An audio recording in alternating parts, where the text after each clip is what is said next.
Good evening, everybody. Audience members, please note that your microphones and video cameras have been muted. That's to help us with bandwidth and to reduce background noise that might be distracting to the candidates as they answer questions. So we'd like to welcome you to the League of Women Voters of the Pensacola Bay Area Candidate Forum for ECUA Districts 1, 3, and 5. My name is Mary Louise Winter. I'm a member of the League and I do tech support. Let's just go over a few things that you might need to know to make the forum run a little more smoothly tonight as you participate both as panelists and as audience members. We just want to point out that the League of Women Voters is a nonpartisan organization. It's 100 years old this year. It was formed shortly before women received the right to vote in 1920. So our mission is to make democracy work and to assist people in any way we can with voter registration or information about voting, so voter services in general. We've never endorsed a party or a candidate in our 100 years of history, so we are totally nonpartisan. We'd like to remind everybody that one website that the League of Women Voters hosts nationally is called Vote 411, and it has election information for all 50 states in the United States. So there's information about candidates, there's information about how to register to vote, there's information about voting in general, where to vote, when elections take place, and it's a very easy URL, but if you ever forget, just do a web search for Vote 411 and you'll find information. Candidates, you'll see that there's information about you on Vote 411 as well. We'd like to remind folks that Florida is a closed primary state. So, for example, in this election, Democrats will receive a Democratic Party ballot, Republicans will receive one for a Republican Party ballot, and independents or no party affiliation folks will not normally receive a ballot. You have to be registered with a party to vote in the primary. That doesn't mean you can't vote on election day. We're just talking about the primary. So Florida does their primaries a little bit differently than many other states. So if you're new to this area, that might be a surprise to you, but we wanted to make that clear. So you'll see some folks here tonight that you may not see on your ballot because you may be a registered Democrat and they're Republicans, for example, or you may be a registered Republican and they're a Democrat, or perhaps they're an independent or no party affiliation. For candidate responses in the forum tonight, each candidate will make an opening statement that lasts 2 minutes, and then when they are asked questions, each candidate will have 1 minute to answer, and at the end, each candidate will be called upon to make a closing statement that's 1 minute long. We have some timekeepers, Holly and Al Picardi, who are also members of the League of Women Voters, and they will prompt the candidates when they are giving a 2-minute opening statement at the 30-second mark, and then when time is up. And when they are giving a 1-minute response or a 1-minute closing, Holly and Al will remind them when there's only 15 seconds left to speak, and again, when time is up.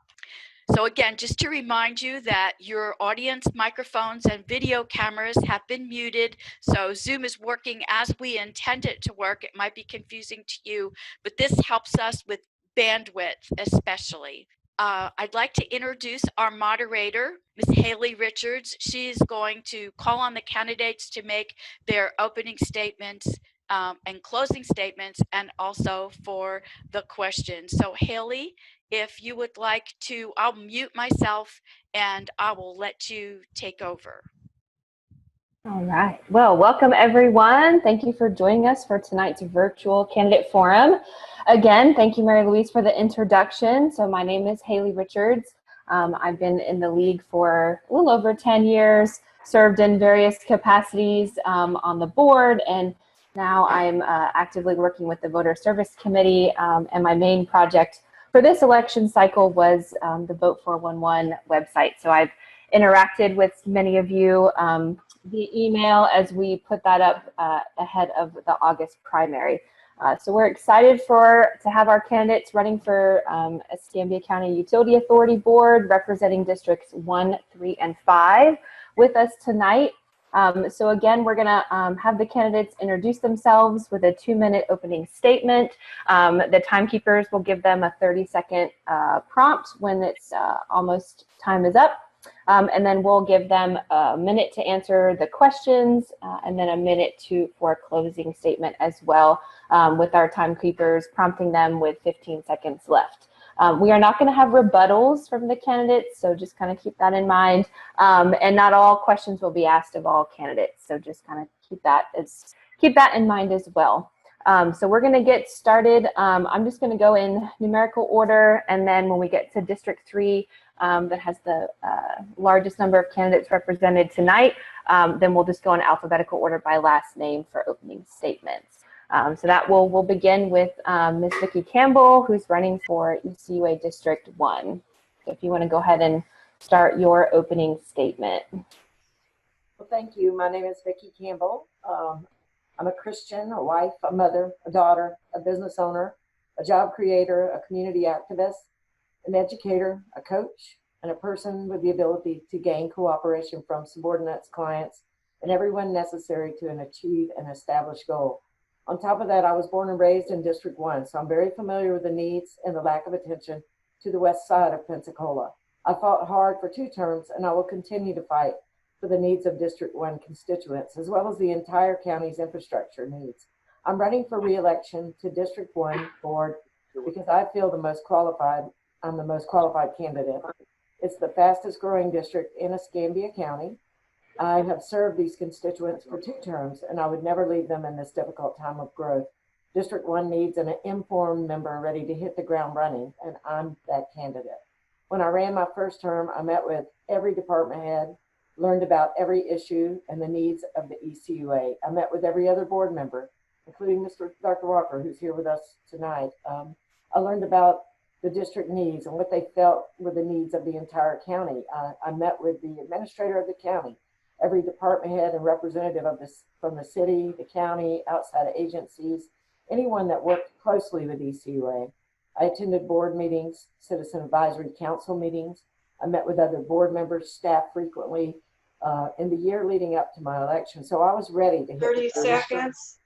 Promise you, I'm the only candidate that's ready to hit the ground running in 2020. Time's up. All right, thank you. All right, so now we'll move on to the candidates running for ECUA District 3. So again, we're going to go by alphabetical order by last name. So Mr. Calvin Avant, you are up first. We don't. Yes, I'm Reverend Dr. Calvin A. Van Passen, Executive Director of Unity in the Family Ministry, located at 615 North W Street. I am an independent candidate and will be on the ballot November 3rd, the general election. I have 30 years of community experience with high integrity. Back in the 70s, I was a director of Fricka Community Center. I've taught and coached basketball at Escambia Charters and Tate High Schools. Presently, I am operating an environmental career worker training program where we help individuals who are unemployed and underemployed get certified in environmental remediation and help them get employed. I've also been a chaplain at Century Prison, a clinical director for a substance abuse program at Walton Correctional Institution, as well as I've taught behavior modification classes out at the county jail to juveniles who've been adjudicated as adults. Presently, we're working with the Wedgewood, Rolling Hill, Olive Heights on communities on relocating, cleaning up the community that's filled with the 11 unlined toxic landfills. I'm a veteran of the U.S. Navy. I'm a member of the executive board for the NAACP, chairman of their Environmental Climate and Justice Committee. I'm a member of the Pensacola Environmental Advisory Board, a member of the National Citizen Science Association, a member of the Wedgewood Homeowners Association. I'm board chair for 30 e-conference seconds. or F Christian Center. And I would just request that you let me be your voice for positive change in District 3. All right, thank you. All right, so next up we have also from District 3, Miss Clarissa Berney-Shumo. My name is Clarissa Barine-Shumo, your candidate for ECUA District 3. Why am I your candidate? I know that accountability, accessibility, and advocacy is as important to you as it is to me. ECUA is the environmental arm of the county. I plan to assist ECUA uphold this responsibility. I have for years been an advocate for stewardship within District 3 for this most vital area. I bring to the table my experience gained on Capitol Hill, as well as exposure to my efforts ensuring a steady and progressive leadership to our most pressing environmental concerns within District 3. I currently sit on the Pensacola-Escambia Development Commission, that's the PEDC, where I am serving as vice chair. I am not new to District 3 or ECUA. I grew up here. I returned here to raise my children. I'm still here. I'm vested in District 3. I am District 3. I currently represent District 3 on the ECUA Citizens Advisory Committee. I already have knowledge of ECUA's rules, procedures, and protocols, so I'm ready day one. We have critical issues in our district. Case in point, Rolling Hills landfill. It was ordered to be closed and sealed back in 2016. Here we are in 2020. 30 seconds. Still not 100% closed. This is unacceptable. We have several areas still waiting to transition from septic to sewer. If you are in agreement with me, our district cannot afford a novice at this critical time. I am vote for me, Clarissa Barine-Shumo, for ECUA District 3. All right, thank you. All right, and then the next candidate for District 3 is Mr. John Johnson. Hello, I am John R. Johnson, a lifelong resident of District 3. I attended St. Joseph Catholic Church, went to St. Joseph Catholic School, also Pensacola High School. My cousin, who was the former ECUA district leader, Elvin McCarvey, he and I discussed a lot of things that we thought should be done in District 3 as far as ECUA is concerned. I went to Cleveland, Ohio, to the Northeastern Regional Water Reclamation Board, where they have a state-of-the-art facility. And I seen firsthand what it's like to run a state-of-the-art sewage wastewater treatment plant. We are growing, and we're going to grow exponentially in the next 10, 20 years. We have to have the proper infrastructure in place to facilitate this growth. One thing I would like to see done is I would like to see an off-ramp created off of I-10 so that the trucks can make better use of their time and save gas, because the way it is now, they have to come off at another ramp. 30 seconds. Go through another way to get to the plant, to the landfill. If we put a ramp there, we could save a whole bunch of money and a whole bunch of time and make everything more productive. Thank you. Vote John R. Johnson, District 3 on November 3. All right, thank you, Mr. Johnson. All right, so that brings us to Ms. Pichelle Schneider, who's also running for ECUA District 3. Hello, and thank you for having me. My name is Pichelle Schneider, and I'm a candidate for ECUA District 3, Escambia County, Florida. You will not see my name on the primary ballot. I'm running unopposed in the Republican primary. I'm asking for your support and vote in the general election on November 3rd, 2020. I feel that the office of ECUA is bipartisan. Everyone deserves clean, safe water. I'm passionate about clean water, clean air, and clean environment. Public health and safety is my top priority, along with great customer service and keeping rates as low as possible. I grew up here. I was born and raised in Pensacola. My father was a Vietnam veteran who flew helicopters until he retired for the oil industry. My mother was a stay-at-home mom and wife who kept the house clean and the yard pristine, and she spent a lot of time with me. We went to church together every Sunday as a family. I was raised in a family with a very strong work ethic where honesty and dependability were values that were shown and expected. Currently, I'm a wife, a PTA mom, and a business owner.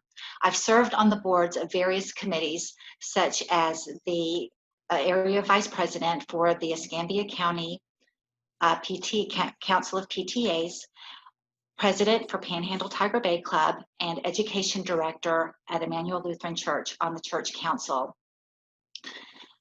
Currently, I am the secretary for the Escambia County Republican Executive Committee, and I'm serving my second term on the Citizens Advisory Committee at ECUA. My experience on these various boards has prepared me, and being a successful business owner, I am qualified for this position. I love and cherish Pensacola and the people who live here.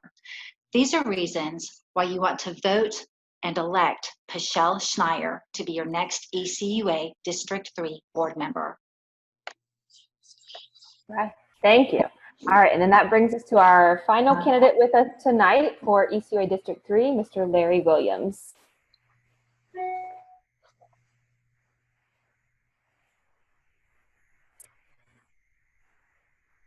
Good evening. My name is Larry Williams, and I am your candidate for ECUA District number 3. I want to thank the League of Women Voters for this opportunity to speak to this esteemed audience, and particularly those of District 3. I'm a third-generation Pensacolian, second-generation retired military. I was a leader in service to our country for over 23 years in the United States Navy, and I will work every day to be a leader in service to our communities. I've advocated for the removal of a toxic landfill in the Wedgwood community and revitalization of my community. I'll bring that same vision and passion for clean, green communities throughout District 3. Together, we can create a better environment and a greener economy. For me, this campaign is not about politics. It's about serving the community, and I have a record of serving the country and my community. Past executive board member, NAACP, member of the American Legion Post 193, member of Just Pensacola, executive board member of Martin Luther King Commemorative Celebration Committee, owner of a nonprofit that works in the community for improving the social health of the community, as well as the value of homeowners. I'm a community advocate, sponsor of several community fairs, currently a role model and mentor, demonstrator leadership, doing the dirty work to keep the community clean. And for information about me and my campaign, visit my website, electlarrywilliams.org, or call me 850-292-7139. Thank you. All right, thank you. So then that brings us to our candidates running for ECUA District 5. So we're going to start with Mr. Larry Walker. I don't believe I saw Mr. Stevens. So Mr. Walker, go ahead.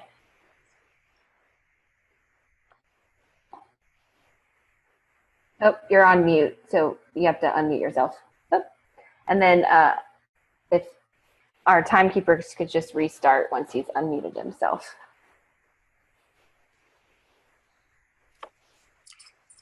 Thank you. I'm sorry about that. It's a pleasure to be with the League of Women Voters again. It's been a long time, but I've done this many times in the past, in past decades even. I was pleased to hear it stated that your mission is to make democracy work. That's been my mission at ECUA too, for the 28 years that I served on this board. I started out as a college professor teaching political science courses about public administration and public policy making.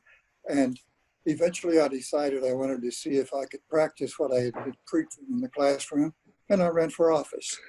That was back in 1988 when Ronald Reagan was still president.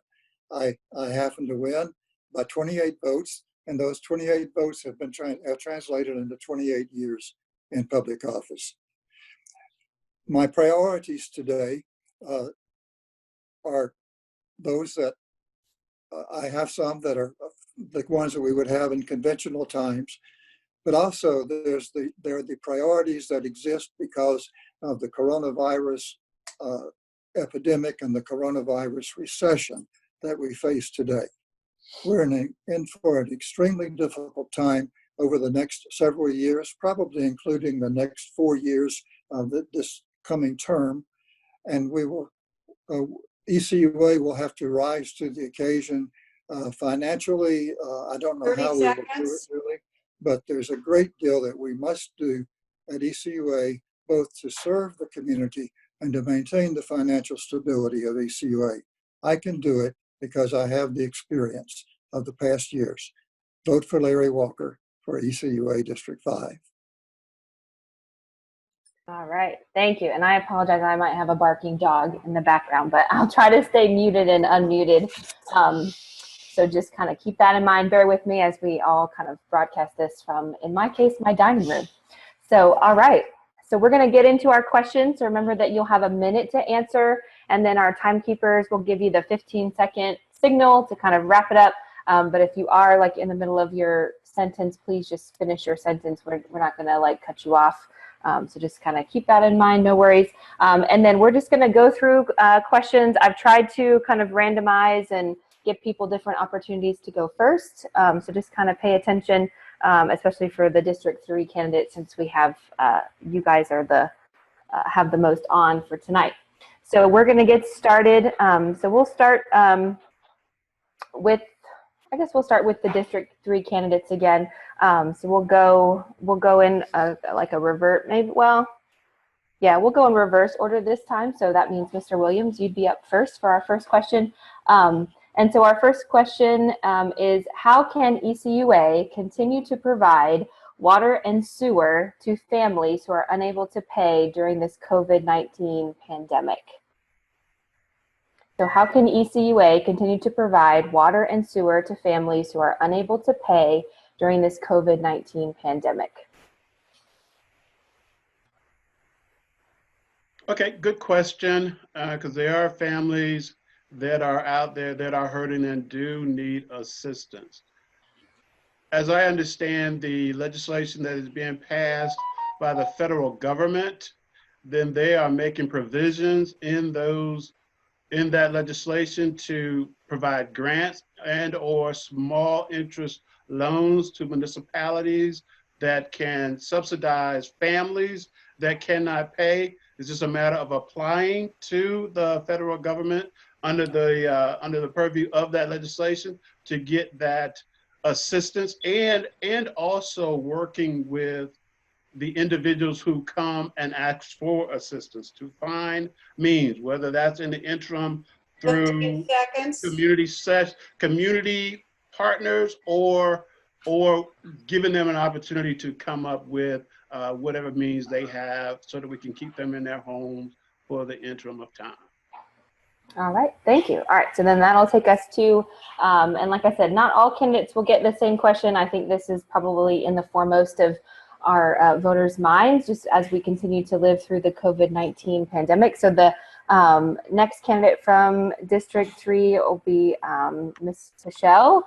So the same question to you. How can ECUA continue to provide water and sewer to families who are unable to pay during this COVID-19 pandemic? Well, actually, we already are. I serve on the Citizens Advisory Committee, and we already are still continuing to serve families who are not able to pay. I think that what will happen is when they are able to pay, they will just add that amount onto their bill so that they're paying it down as they go. Thank you. All right, thank you. All right, and then that'll take us to Mr. Johnson. So if you'd like, I'll just ask you, this one I think is just so relevant, so I'm going to ask all the candidates in District 3 this question. So the same question, how can ECUA continue to provide water and sewer to families who are unable to pay during this COVID-19 pandemic? So Mr. Johnson.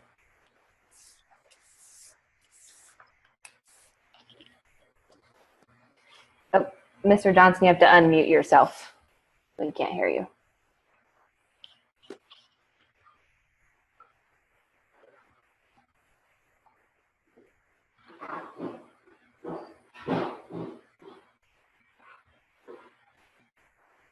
Did he hear us? Mr. Johnson, you're on mute, so you're going to have to unmute yourself and we'll have to start over. Mary Louise, can you unmute him? I'll try. Mr. Johnson, it's down in the lower left corner. It looks like a little microphone, gray microphone button with a red line across it. Just tap it and that will unmute you.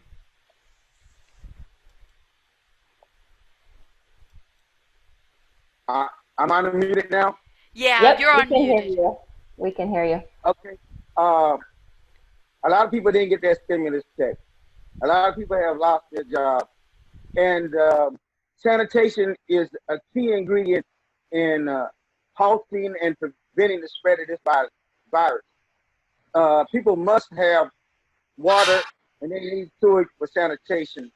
So they can either put it on their bill and when things get better, have them pay.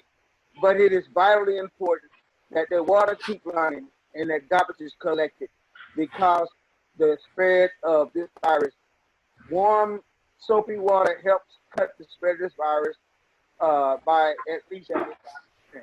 So it's no time to be tripping on who got money to pay for stuff, because if you let your neighbor go 15 seconds. without water and they get sick, then you're going to get sick too. All right, thank you. All right, and then that brings us to Ms. Shumo. Yes, ma'am. So currently, ECUA suspended services throughout the middle of June, since as a government entity, you can only suspend services for so long. So as of now, they're willing to work with people as far as setting up payment arrangements. So everybody's situation is different as far as when they'll be able to begin working or not. So I urge everyone that's in that situation to call ECUA so that we can work out an individual plan for you and your family. All right, thank you. And then that brings us to our Mr. Avant. I'm sorry if I mispronounced your name earlier. So same question. So how can ECUA continue to provide water and sewer to families who are unable to pay during this COVID-19 pandemic? Well, as Ms. Shumo just mentioned, that the non-payment period has ended, and they need to contact ECUA. But I also believe ECUA needs to try to work with some community partners, such as Salvation Army or Catholic Charities, that will help pay some of the monies, because once you get behind, it is very, very hard to catch up. And we need to find some mechanism that will help them to be able to pay that they've already missed, those payments that they've already missed.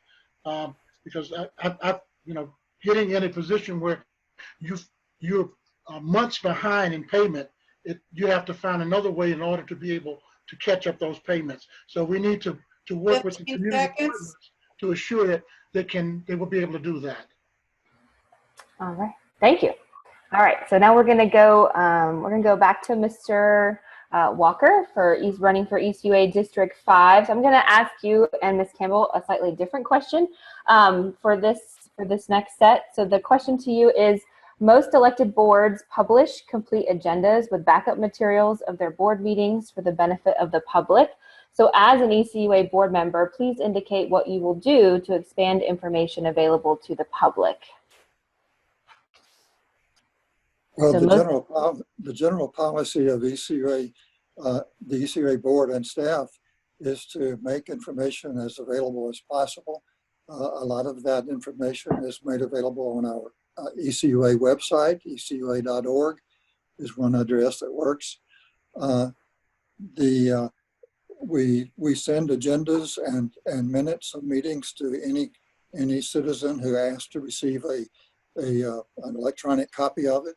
And I think we still send hard copies to those who request it. That's been a practice that we've done for 30 years. there, beyond that, I don't know much else that we can do. We 15 certainly seconds. operate in the sunshine in all ways, and we always will. Thank you. Okay, thank you. All right, and then Ms. Campbell, the same question to you. So most elected boards publish complete agendas with backup materials of their board meetings for the benefit of the public. So as an ECUA board member, please indicate what you will do to expand information available to the public.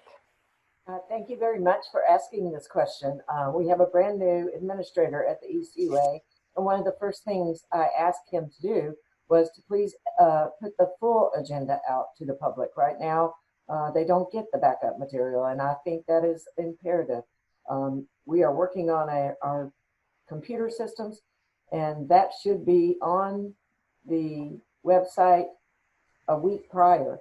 So I'm glad you asked that question. I really think that every bit of the agenda needs to be available to the public ahead of all the board meetings. And I think you'll see that in the near future. Since I got a second, I did want to add on the COVID thing. Ms. Schneier was correct. The first thing we did as a board was to suspend the 15 cutoffs for seconds. folks with no way to pay. And Ms. Shua was also correct that you can't pay your bill. You should call the ECUA. We have a fund ourselves. So if anybody out there is listening tonight and you would like to help people that don't have money to pay their water bill, you can add money to your, when you're paying your water bill, and ask them to put it to that account. Okay, thank you. All right. So then we're going to move on to a few more questions that we have. Again, so not everyone will be asked the same question. Some are a little bit more relevant, I think, to all candidates running, as well as just some that are incumbent seeking re-election. So the next question, so we'll start with Ms. Campbell again, just because you've waited patiently. So the question to you is going to be, what is your opinion on impact fees for new service? So what is your opinion on impact fees for new service? So my growth should pay for growth, and it does at the ECUA, and we do have impact fees. So, that we are right now, as a matter of fact, doing a study of our impact fees to make sure they are in line with where they should be. That study should be done within the next 90 days, I would think. I was expecting it to be out before now, but I guess, COVID has put us back just a little bit, but that should be coming out very soon to see if we're in line with where we need to be. I work hard with the development community, and they know that we have impact fees, and they've even asked us to relook at our impact fees instead of other ways of making money. They want us to look at them and see if they need to be adjusted. So they agree and they know. Impact fees are a must. Thank you. Thank you. All right. And then the next question I'm going to ask is going to be to Mr. Walker. So your question is, with the recent conflict between ECUA and Escambia County over construction of a transfer station, how can you enhance the opportunity to work together to avoid such disagreements? ECUA and the County Commission work together in many ways, and I wouldn't really call the relationship over the transfer station a conflict. I think it's a relationship, an arrangement that is being worked out. Negotiations are taking place. It's in the mutual interest of both organizations to come to an agreement on this, and I'm confident that we will have that agreement hopefully before the end of this year. It will greatly benefit ECUA because we are losing time. Our garbage trucks are losing time and lots of money by having to take their loads to the Perdido landfill as they do now. 15 seconds. It will greatly benefit ECUA to have a transfer station. It's in process. We have the property, we have the money, we're ready to build it. We'll work out an interlocal agreement with the County Commission. Time up. All right, thank you. All right, so this next, Haley, yes. Haley, can I break in? Kevin Stevens from District 5 was able to join us after all. So Oh, okay. if you have a chance to pass some questions his way, that would be Okay. great. And Mr. All right, perfect. Stevens, don't forget to unmute your microphone. If Haley, who is our moderator, calls on you, please remember to unmute your microphone so we can hear you. All right, perfect. All right, well, welcome. All right, so this next question is going to go to our District 3 candidates, and so we're going to start with Ms. Shumo this time. So the question is, please discuss the ECUA's proposals for rate increases in water and sewer. How would you determine if they are necessary? So please discuss the ECUA proposals for rate increases in water and sewer. How would you determine if they are necessary? And we'll starting with Ms. Shumo. Absolutely a great question. We are currently in the middle of the budgetary process, and currently there's not a rate increase on the table for water or wastewater. However, there is a 2% increase for sanitation, which is roughly 45 cents, which is about $12 a year, which translates into $485,000 for the budget. My take on increases across the board, sometimes they are necessary, but it is not our only option. I believe we need to make sure that we have looked at each item on the budget in every department to make sure that 15 seconds. We could possibly obtain money from a different line. We can maybe make a cut here and shift things around as opposed to always increasing rates. But I am actually happy to see that there was not rate increases requested or recommended across the board. All right, thank you. All right, and then that'll take us to Mr. Johnson. The same question. So please discuss the ECUA proposals for rate increases in water and sewer, and how would you determine if they are necessary? Can you hear me now? Yes, we can. Okay, first of all people who are taking advantage of the service wouldn't get a rate increase under my leadership. I think that the rate increase should go to new homes and new businesses, and because they're the ones coming in, they're the ones with the new infrastructure, and they can more easily absorb that cost in the construction budget. One of the ways we could avoid having to increase rates, as I mentioned earlier, is to put an on-ramp and an off-ramp on 10 close to the ECUA 15 seconds. garbage dump. That would save a lot of money. All right, thank you. And then that takes us, same question to Ms. Pichelle. So please discuss the ECUA's proposals for rate increases in water and sewer. How would you determine if they are necessary? Okay, well, the board just voted on the fiscal year 2021 budget, and they voted not to raise the increases on water and wastewater, but they did vote to raise the rates on garbage. So I would look to improve organizational efficiency of what's already being done. I would look at the budget to see what can be lowered. I would examine the areas that need to be improved. For one thing, I strongly feel we need to have reserve fund in case of a catastrophic hurricane or other events that could set us back. But it would be difficult to pinpoint any area of ECUA that really needs to be improved upon. Any organization should always evaluate the departments accordingly. We need to take a look at the performance evaluation, such as is garbage being picked up on schedule or being missed? Is water being tested by third party, and how often are efforts being made to minimize accidents on the job? These are just a few examples. Thank you. All right, thank you. And then that takes us to Mr. Williams. So the same question. So please discuss the ECUA's proposals for rate increases in water and sewer, and how would you determine if they are necessary?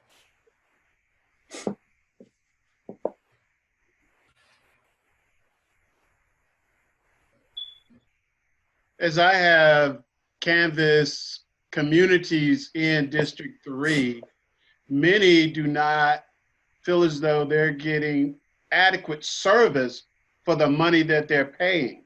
So prior to me talking to them or being a member of the board and approving any rate increases, I would want the citizens of District 3 to feel as though they're currently getting their money's worth for sanitation.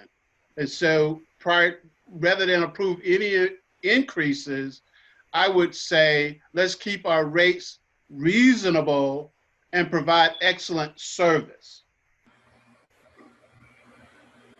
All right, thank you. So then the last candidate for District 3 for this same question is Mr. Avant. Yes, we just got to speaking about people unable to pay utility bills, and now we're talking about raising rates. I think the ECUA need to stop and take a look and see that this is not a good time to raise any rates. As spoken earlier, we need to look inside of the budget and see where we can find some funds to fray whatever costs we need that in those areas that they're looking at raising the rates. Because at this point, people are hurting, and they don't need to be able to have to find more money when they don't have enough money to take care of what already the bills that they already have.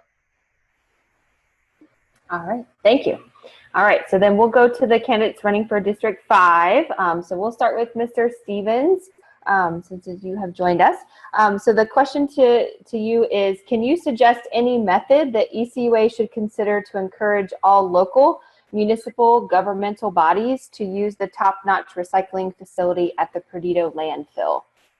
So can you suggest any method ECUA should consider to encourage all local municipal governmental bodies to use the top-notch recycling facility at the Perdido landfill? Okay, and thank you very much. I apologize for having some technical difficulties. I was actually listening to you all since 7 o'clock and was able to actually log in with an alternate ID and getting here. So thank you so much. As to your question, absolutely, and it's all about building coalitions. And for District 5, for example, is having a very good relationship with the county commission and other local municipalities to brainstorm and really just get the word out there. It's amazing how many folks aren't aware of the recycling that we currently have, and as well as utilizing it. So I think just getting that out there, whether it be through mailers, whether that be through questionnaires, whether it's through some media publications, giving these individuals information and let them know the necessity for recycling and the benefits thereof. All right, thank you. And then Mr. Walker, same question to you. Can you suggest any method ECUA should consider to encourage all local municipal governmental bodies to use the top-notch recycling facility at the Perdido landfill? Well, there are two answers, I think, basically. One is intergovernmental relations. This is not primarily a matter of communicating with individual citizens, but of communicating with county commissions and city councils and selling them on the idea of bringing their recyclables to us. Currently, we're already quite successful in this. 13 other cities and counties in a 3-state region are bringing their recyclables to our municipal, our materials recycling facility at this present time. So we are already a regional facility and very successful in reaching out to others. In fact, we have very little additional capacity to provide, allow anyone else to come to us now. What we can do beyond that is to enlarge our facility, perhaps add a second shift to it, and so that we can increase our capacity and therefore become available to additional collectors. All right, thank you. All right, so the next question is going to go to Ms. Campbell, who's running for ECUA District 1. So your question is, the latest grand jury report involving ECUA has been kept secret. As a governmental agency, what responsibility does ECUA have to be transparent with ratepayers? So the last grand jury report involving ECUA has been kept secret. As a governmental agency, what responsibility does ECUA have to be transparent with ratepayers? Well, ECUA is under a gag order not to speak about the grand jury report. No one can speak about the grand jury report. But I will say that the grand jury report had to do with a lawsuit, and I was not on the board when that lawsuit occurred, just when the appeal happened. So I do think ECUA has done a lot of things to address some of the matters, is all I can say. I cannot get specific as to anything that happened there. Okay, and then the second part of the question said, what responsibility does ECUA have to be transparent with ratepayers? So do you want to speak to anything related to just transparency? ECUA needs to be transparent always with ratepayers. But when there's a lawsuit going on, the ECUA does not discuss a lawsuit while the lawsuit is going on with anyone. And that's just to protect the ratepayers. It's their money that we're protecting. Time up. All right, thank you. All right, so then our next question is going to go to our candidates for District 3. So again, we'll kind of just do like the same thing, looking at, we'll go in a little bit different order this time. So that means Ms. Pichelle, you'll be up first. So the question is, what are your qualifications to assist in managing ECUA's budget of almost $200 million? So what are your qualifications to assist in managing ECUA's budget of almost $200 million? Well, first off, I'm a wife and mom, so I manage a budget at home. I have served on the Escambia County Council of PTAs, where we vote on a budget every year. I have served on the church council at Emmanuel Lutheran Church, where we vote on a budget. I'm also one of the money counters, where I count the money every week of the tithes and offerings that come into the church. So I am trusted to take that money to the bank, to count it accurately, and to take it to the bank. And I used to be a manager of an office here in town where I managed payroll and did bank deposits there. And I was in charge of the budget for that office. So I have been on a number of boards where we vote on the budget. I can look at a budget, I can read a budget, and I can look at what needs to be lowered and just the areas. Thank you. All right, thank you. All right, so then next up we'll have Mr. Williams. So the same question. What specific, or what are your qualifications to assisting in managing ECUA's budget of almost $200 million?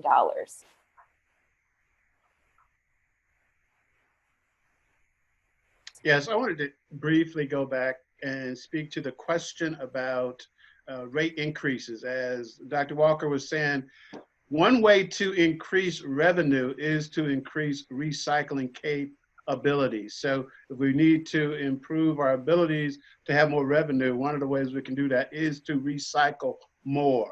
And to that purpose, we would add that it's a matter of where the money goes. And we all know that you have to have more coming in than you spend, or else you won't be able to survive long. So actually making sure the money goes to where we're supposed to pay the bills and keep the bills as low as possible would be the simple things to do it. Plus, I am fairly financially astute and educated in the sense of reading a budget sheet and coming to a conclusion about what needs to be added or deleted. All right, thank you. All right, so then that takes us to Mr. Avant. So same question. What are your qualifications to assist in managing ECUA's budget of almost $200 million?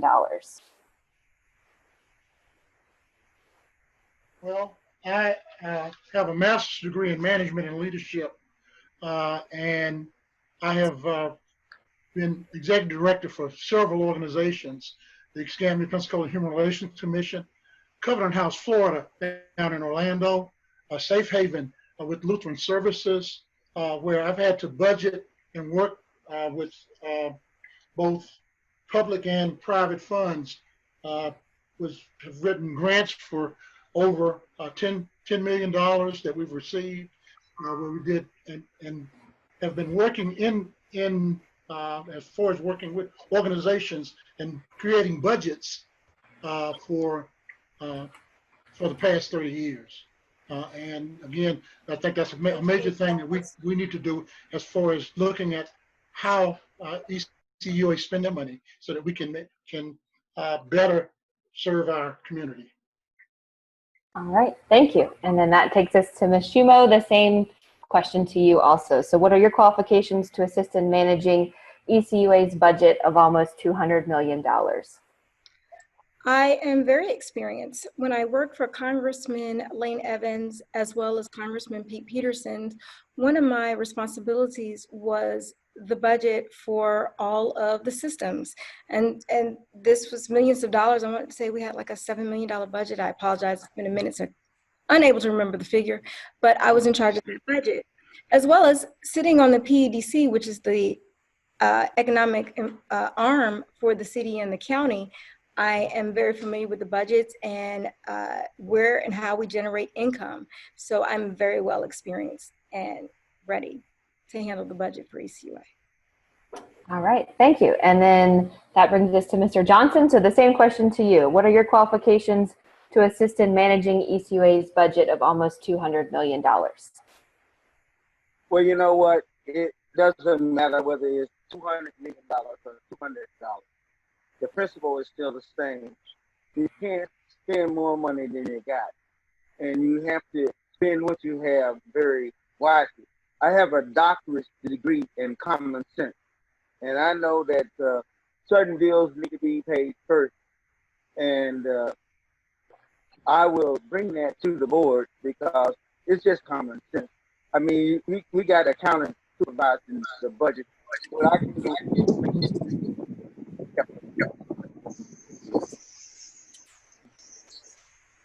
All right, thank you.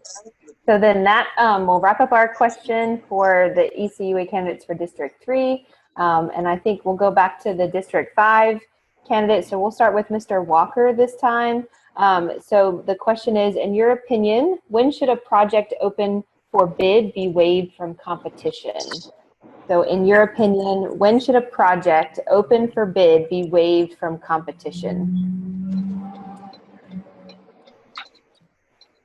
The most common experience that we have is when we choose to simply extend a contract. Typically, we'll issue a contract through competitive bidding for, say, for 1 year with opportunities for renewal of that contract for second and third year if the bidder who wins the contract will offer the same rates, the same cost in the subsequent years. That's a very good common sense, common sense practice, something that we commonly do. Other than that, we shouldn't waive competitive bidding, except if there's simply no competitive bidders around. That does happen in a few rare areas of our work. But basically, we should live by competitive bidding, and basically we do. Thank you. All right, thank you. So we'll go to Mr. Stevens next. So same question, in your opinion, when should a project open for bid be waived from competition?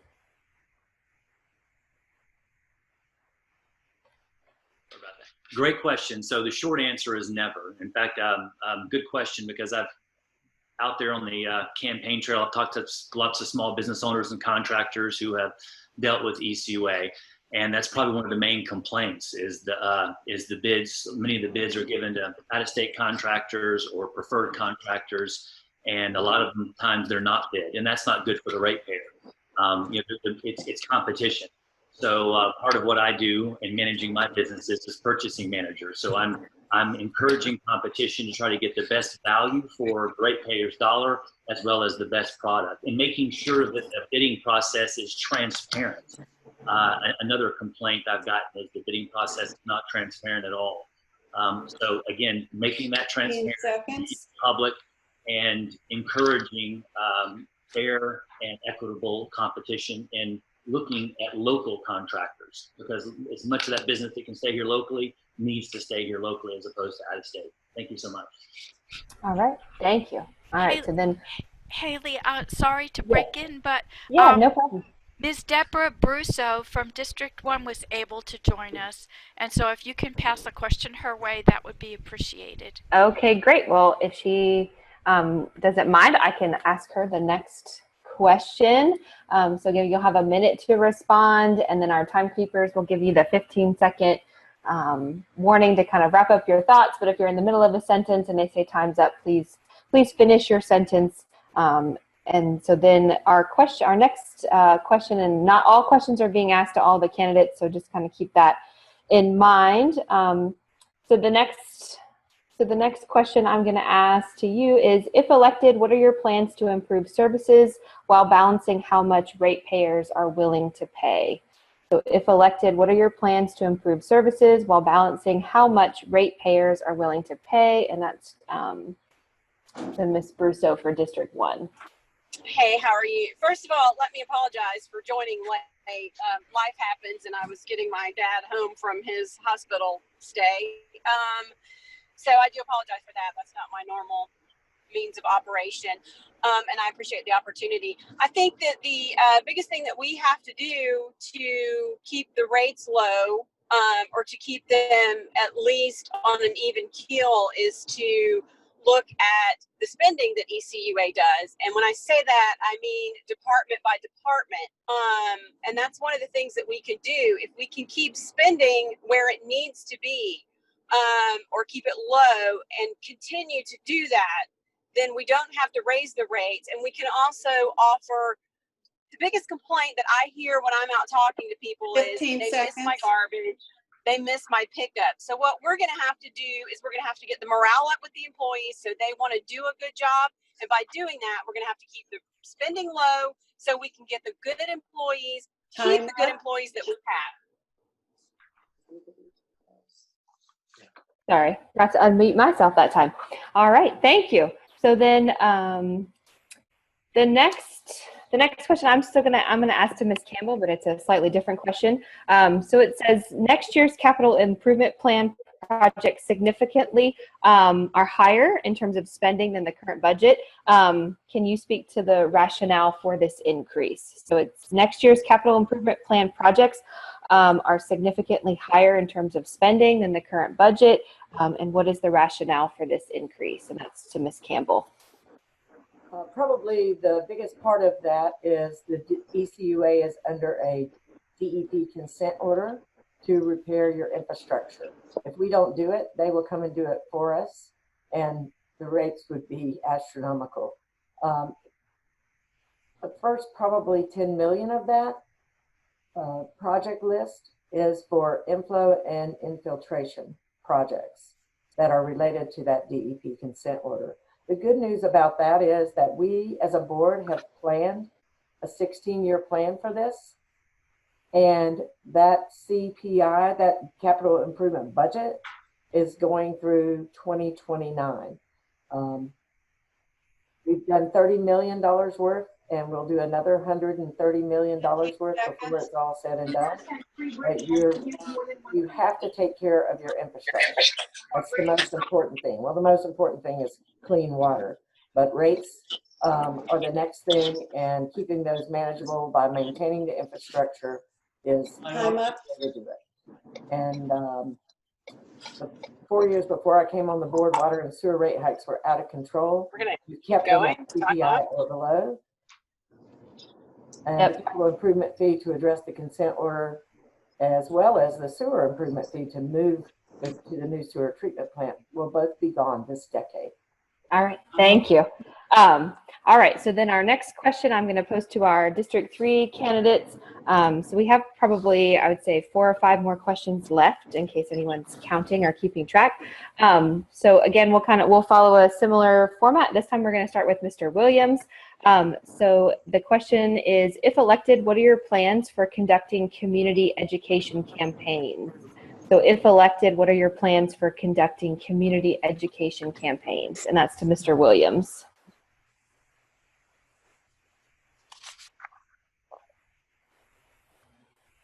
that will be one of the highlights of the job, where I will interact and interface with members of the community about how ECUA functions as a municipality and as an institution, so that they understand what they can do to help keep their rates low, particularly as it relates to recycling, what services they can expect from ECUA as it relates to sanitation, and how to help with water by what they put in the ground and other uses of materials that affect our water and affect the cost of 15 producing water. seconds. So I look forward to the interaction at homeowners meetings, at church and senior groups, and throughout communities to educate constituents on how ECUA can work for them better. Time up. All right, thank you. So then that'll bring us to Mr. Avant. So the same question. If elected, what are your plans for conducting community education campaigns? I am a community activist, and part of it is getting in the community and speaking to those people in the community to let them know what their options are, both those things that they can do and what ECUA can offer them. By having, you can do, those people who have access to computers, we can do virtual meetings or workshops. For those others, we could have meetings in at churches and other community organizations so that we can speak to those people individually so that they can talk and get understand so that they know what to do. And one of the main things I would do is change the time that the ECUA meet. We would change it to evening meetings and no longer having afternoon meetings when people who are working cannot attend. All right, thank you. So Ms. Schumo, the same question to you. So if elected, what are your plans for conducting community education campaigns? Great question. First and foremost, I am committed to town hall meetings, and I plan to have town meetings at the different neighborhoods. So one town hall meeting may be at the Woodland Heights and another one in Wedgewood. I want to meet District 3 ratepayers where they are. I don't want that to be a challenge. I also am in agreement with we may need to look to change the meeting times, and as well as, since it's not easy for everyone to get to Ellison Industrial Park, so we can look to have satellite offices where when someone needs to address the board but they're unable to get to Ellison, there can be another location more so in the city, centrally located in the city, where they can go and address. 15 seconds. And I will also make myself available for churches as well as other organizations. I will also have office hours. And as I've already made my cell phone public, anyone can call me within. All right, thank you. So then Mr. Johnson, same question. So if elected, what are your plans for conducting community education campaigns?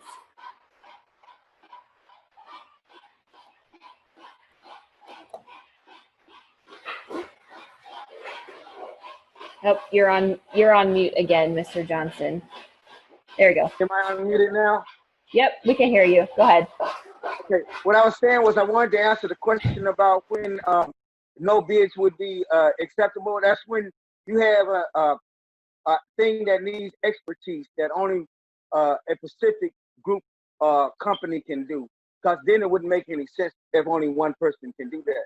As far as the community education about the ECUA, that's how I'm going to get elected, because that is going to be my forum, which is to take the operations of the ECUA to the general public, because the average citizen has no idea what's going on with ECUA. All they know is they get a bill and they pick up the garbage and they get water and sewage.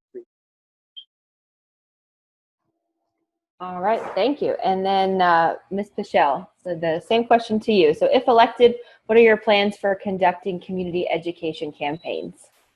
Well, I'm already doing it. Please go to my website. I've already made a lot of videos educating on recycling and sanitary sewer overflows, which ECUA refers to as SSOs.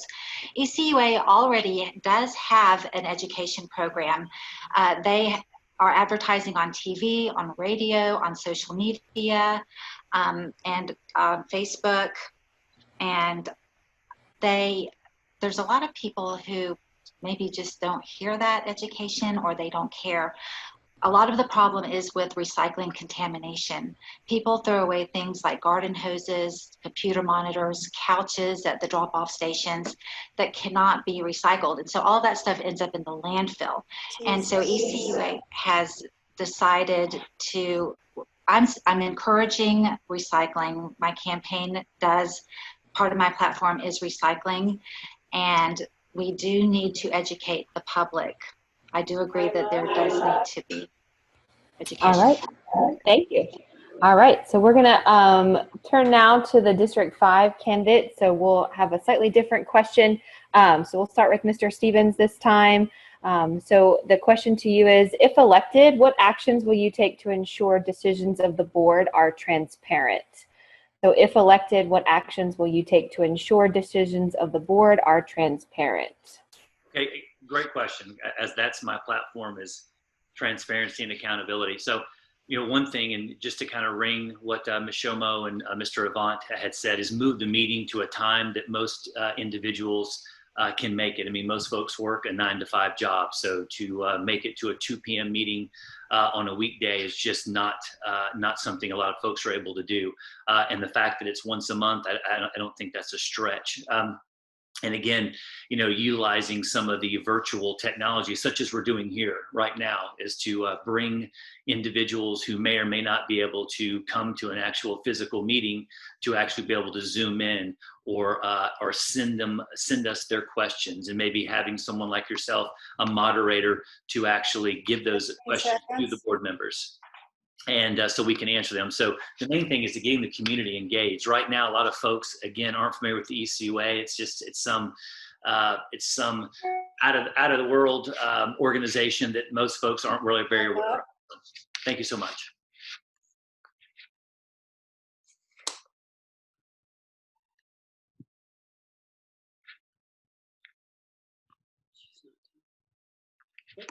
She is. Oh, hey, Haley, we can't hear you. Yeah. Sorry. I'm just trying to prevent my dog barking from interrupting while the candidates were speaking. So my apologies. So again, Mr. Walker, so your question is, the contract between ECUA and Santa Rosa County for trash recycling pickup never went before the board, very likely due to the cost. So in your opinion, what responsibility does the ECUA board have in such negotiations? Would you read that again, please? Yes, so the contract between ECUA and Santa Rosa County for trash recycling pickup never went before the board, very likely due to the cost. So in your opinion, what responsibility does the ECUA board have in such negotiations? I don't really understand your question, especially the part about cost. The ECUA board did approve the original interlocal agreement or contract with the Santa Rosa County some 3 or 4 years ago. We did approve that. It was formally adopted by both governmental agencies. The contract was terminated by mutual agreement. Both sides chose not to continue the contract. Santa Rosa County chose not to. We said, okay, that's fine with us. We will be better off in Escambia County without providing the service in Santa Rosa, because we can take the drivers and the trucks that are over there and bring them over here, add 5 new routes to our service in Escambia County, and eliminate some of the problems, the many problems that exist in our sanitation program today. Thank you. All right, thank you. All right, so then we'll go back to our District 1 candidates. So we'll start with Ms. Campbell this time. So if elected, what are going to be your top priorities and how do you plan to address them? So if elected, what are your top priorities and how do you plan to address them?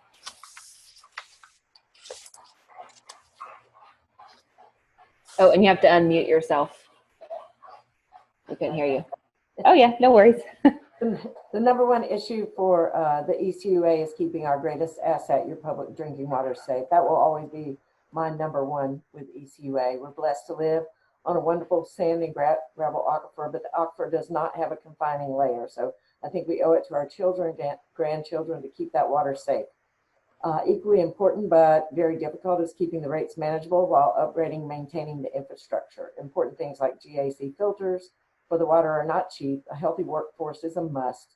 Being a business owner, understanding small things like how to push those employees to a healthier lifestyle and keep that insurance rate lower is important. So that will keep your rates lower. The 4 years before I came on the board, rate hikes were out of control, sometimes as high as 10%. Since I've been on the board, they've been around CPI. If you take out the sewer improvement and the capital improvement fee, they will both be under CPI. And those fees will end in this decade. In District 1, managing the unprecedented growth should be foremost, and understanding that we need growth to pay for growth, and we need affordable work housing is an imperative, and that transfer station is number one for me next year. All right, thank you. And then Ms. Brousseau, the same question. So if elected, what will be your top priorities and how do you plan to address them? Can you hear me? Yes, we can hear you. Okay, I'm sorry. Okay.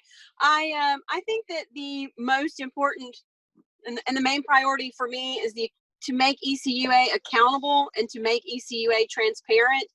I believe that the board spends way too much time, or they actually rely way too much on allowing the director and the department heads to do whatever it is that they want to do without very much input. That's how the Santa Rosa contract ended, and the board didn't even know that it had already been called to an end in April.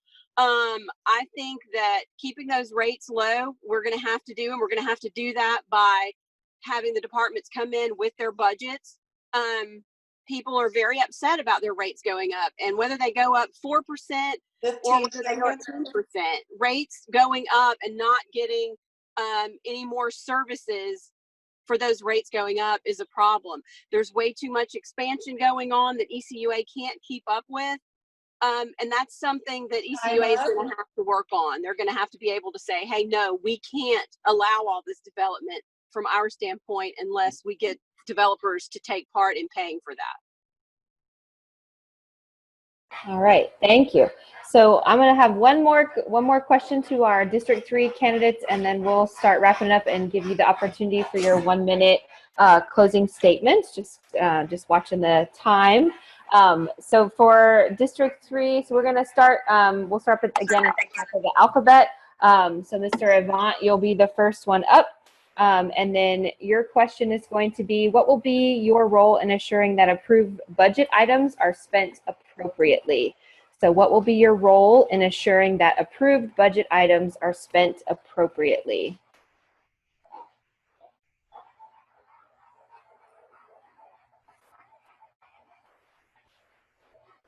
As a board member, it is our job to set policy and to assure that the executive director and all of the department heads are following through on whatever budget has been set. We take and we look and we make sure that they're following whatever lines that are set in place for them to spend for whatever particular area. And as a board, it is our job to assure that we have a monthly financial for finances read to the board by either our accountant or someone who's the financial chair here on the board, so that we can get a clear understanding and assure that everyone is spending exactly like they're supposed to. All right, thank you. So then that takes us to Ms. Shumo. Same question to you. So what will be your role in assuring that approved budget items are spent appropriately? Transparency. This is a great question. Thank you for asking. Transparency is key. When you have transparency, it eliminates the abuse of power. So when we have a master plan and schedule in place, that should be made available to the public. Every ratepayer should be able to get to that if they need to. Board members, CAC, employees, Everyone should be on the same page. So transparency. When we decide a master plan and this is what we're going to do, the only reason we should not do something already voted on is when there's some type of environmental or health hazard. Outside of that, we stick by our master plan, which is made available to everyone. All right, thank you. So then, Mr. Johnson, the same question to you. So what will be your role in ensuring that approved budget items are spent appropriately? It's very easy. There's 5 votes, and if it's not up to snuff according to what I think it should be, I won't vote for it. It's just that simple. All right, thank you. So then that brings us to Ms. Pichelle. So the same question. So what will be your role in ensuring that approved budget items are spent appropriately? Well, the ECUA board's job is to vote on budget and major policy. There are different departments in ECUA. There's water, wastewater, and garbage. And in those 3 main departments, there are sub-departments. There are highly educated engineers and people who are running these departments and who are running ECUA, and they bring recommendations to the board and we vote. The board votes on budget every year. They vote on the fiscal budget. We spent, I think, a 7-hour meeting broken up into 2 meetings for the Citizens Advisory Committee to vote on the budget. So we went through it with a fine-tooth comb. The different departments bring recommendations to us. They and bids, and we vote on the lowest bid normally, but we have to go with the company that's going to do the best job as well. Thank you. All right, thank you. So then that takes us to Mr. Williams. So the same question for you. So what will be your role in ensuring that approved budget items are spent appropriately? Earlier, we talked about fiscal responsibility, and it all starts with a budget. If what we line item a value to be in the budget, then that is where that money should be appropriated. And that's accountable. That means that the spending of the money is accountable to every citizen who wants to know where their tax dollars are going. And it should be transparent and available as far as how that money was spent. So anything less than that money being spent for what it was allocated for should come back to the board with a reasonable explanation as to why it needs to be 15 spent seconds. otherwise. All right, thank you. So that is going to conclude our question and answer portion of tonight's virtual candidate forum. So now we're going to move to our closing statements.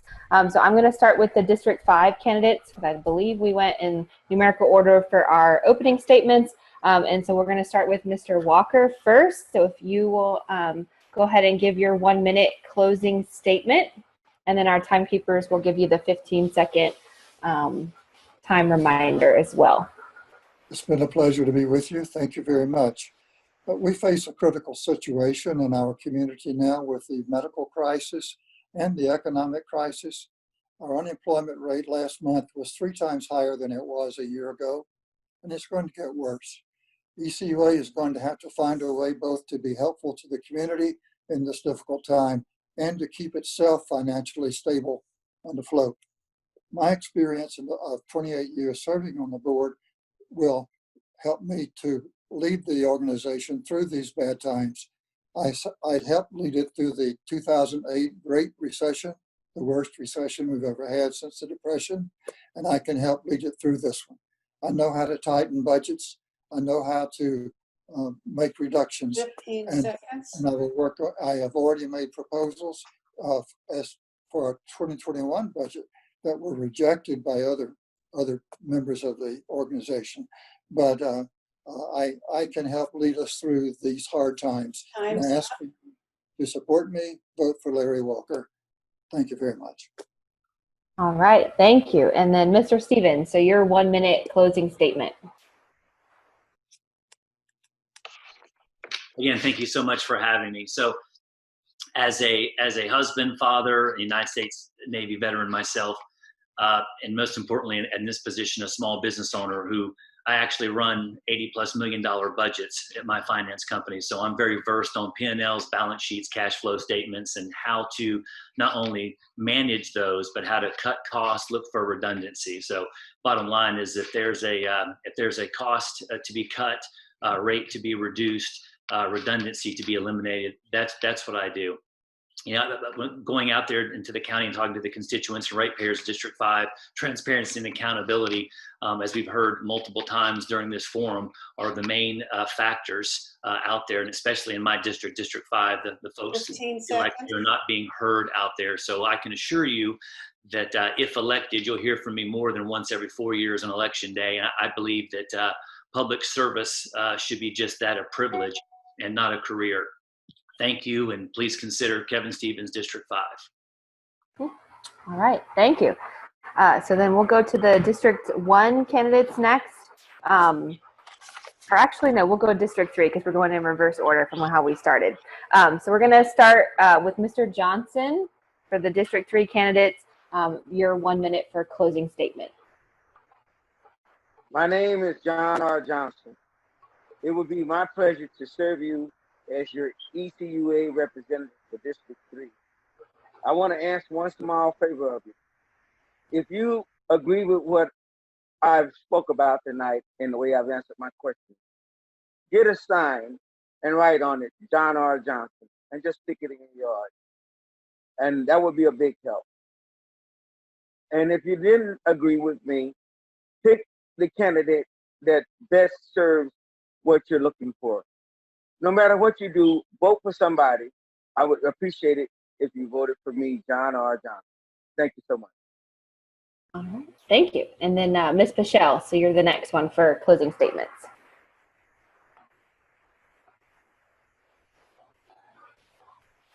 Okay. My name is Pichelle Schneier. I'm passionate about clean water, clean air, and clean environment. Public health and safety is my top priority, along with great customer service and keeping rates as low as possible. I always like to see a positive outcome to issues that affect people in our community. Pensacola is America's first settlement. That's something we should all be proud of. We need to be on the map as a front runner in top-notch technology and clean water. I'm from Pensacola. I'm a Christian, wife, mother, and successful business owner. I have experience that has prepared me and qualifies me for the office of ECUA. But more importantly, I cherish Pensacola and the people who live here. And I want to be a voice of change and compassion and clean water. Please vote for and elect Pichelle Schneier to be your next ECUA District 3 board member. All right, thank you. And Mr. Williams, so your closing statement. Yeah, two things I would like to reiterate from this meeting, and that is that we need to listen to our constituents. There's been a couple of recommendations that came up tonight that I've heard over and over again about changing the time, in addition to creating different satellite locations to pay your bills. So if we're listening to our constituents, then these are two things that we should do in the upcoming year. In closing, in this new norm of social distancing, wearing a mask, washing our hands for 20 seconds, and sanitizing spaces, Team Larry has still been working for you. We have campaigned throughout District 3 to all voters. We've greeted you on major intersections, local street corners, when you go to work and when you come home. We've emailed you, sent you large postcards, and called your phone. We've been creative, committed, innovative, and persevere in doing more with less. I have made myself accessible and will make myself accountable to the voters of District 3. The message is plain and simple. I want to work for you. So in closing, I share your vision and your values. I hear your voice. Let's continue to work together and vote your choice. Larry Williams, ECUA District number 3 on August the 18th. Stay safe, and I'll see you at the polls. Okay, thank you. And then Ms. Schumo, you're next with your closing statement. I want to first thank the League of Women Voters, Pensacola and Panhandle, for allowing us this time to discuss issues near and dear to District 3. I am the most qualified and experienced candidate on the ballot. I have actively followed and addressed the board Linda, hold on. concerning, my community. If you are in agreement, District 3 needs a strong voice to advocate for our needs. If you are in agreement, District 3 needs someone knowledgeable on our issues. If you are in agreement with me, District 3 deserves someone willing to research the issues, ask the questions so that decisions are made well-informed, fiscally sound, and environmentally friendly, and always with the ratepayers in mind. Then vote for me. Clarissa Barine Schumo, for District 3. All right, thank you. And then that brings us to Mr. Avant. So closing statement. Okay, again, I'm Dr. Calvin Avant, pastor and executive director for Unity in the Family Ministry. And I have some commitments that I'd like to let our community know if elected. The employees of ECUA will be treated with respect and honesty. We're free from discrimination and have a safe work environment. Residents, minorities, and women will receive fair and equal opportunity when bidding for potential contracts with ECUA. So the ECUA will keep reasonable utility rates, have good stormwater drainage, clean sewers, and effective sanitation services. ECUA will hold evening board meetings for transparency and citizens participation. I believe that the citizens of District 3 desire a board member with high morals and integrity who will provide honest and fair leadership.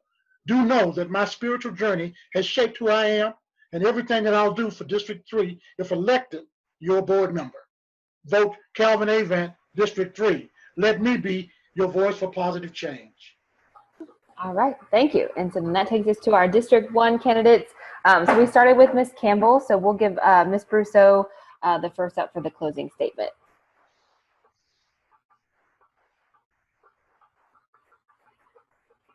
Oh, Ms. Brousseau, you're mute. Oh, I'm sorry. there you go. Okay. Yeah, no problem. Again, I apologize for being late. Family takes precedent over all of it, sadly, and things happen. But I would just like to say that the reason that I'm running, I'm not a politician. I'm 34 years with the state attorney's office, an administrator and a victim advocate. I know what budgets mean. I know what it means to work within a budget and not be able to raise rates just because you went over your budget. There's a grand jury report out there that's been sealed that ECUA wants to keep sealed that specifically said that they felt like the board needed term limits, that they were compliant, they were complacent, they relied way too heavily on their executive director to make their decisions. I think that the ECUA board needs to be hands-on. They need to have a quarterly budget meeting. The divisions need to come in with those budgets, with what they're spending, how they're spending.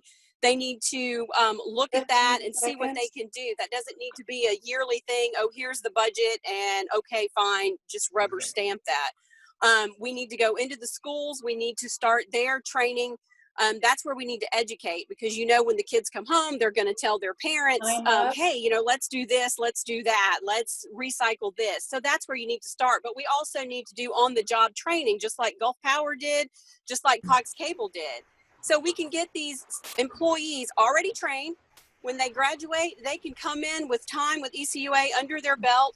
And that's what we need to do to keep up with a good local employment workflow. That's the other thing that I personally think that we need Ms. to do. Ms. Brousseau, sorry, and that I think it would be helpful to your time's up. the county as a whole. All right, thank you. All right, and then Ms. Campbell, your closing statement.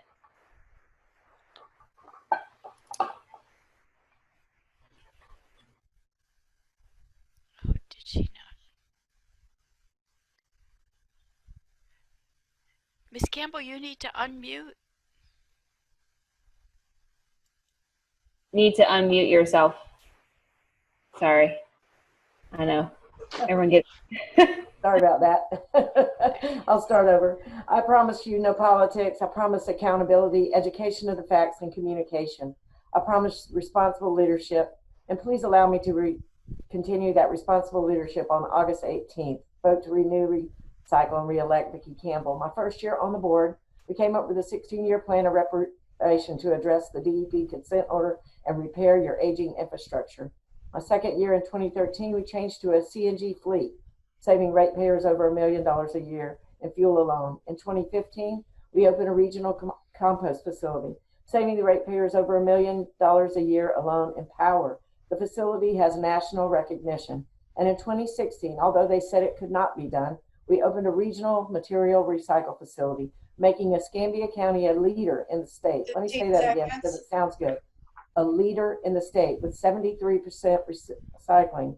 And the facility not only diverts the cost of burying at the landfill, but adds to the lifespan of that county landfill. In 2018, we commenced the complete overhaul of your technology system, and it will be complete next year. I want you to be able to pay your bill, report an outage, and report a missed pickup on your cell phone. All right. I have a lifetime of business experience. Thank you.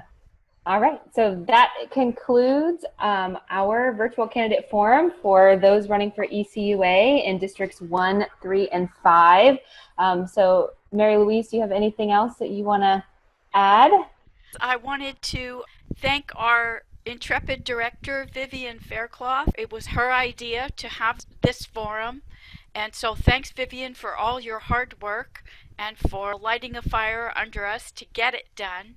I also wanted to remind both the candidates and the audience that recordings of the forum will be posted on the League of Women Voters website and the League of Women Voters Facebook page. Here are the URLs, but if you can't remember them, simply do a search for League of Women Voters in the Pensacola Bay area, and you'll find the URLs, and you'll be able to see a button that will allow you to open the video and look at it. As we get questions from the public about this primary race, we will be referring the public to those videos on either our website or Facebook so that people can get information for themselves. We also want to take one last opportunity to remind everyone of the great information that you can find on vote411.org. This has information on all the candidate races. So panelists, even though you're candidates for ECUA, you have other folks to vote for. So please take advantage of the services there. Same thing for our audience. There's all kinds of worthwhile information related to voting and elections in 2020. So thank you again, everyone, for attending, and we hope to see you all again soon. Good night, everyone.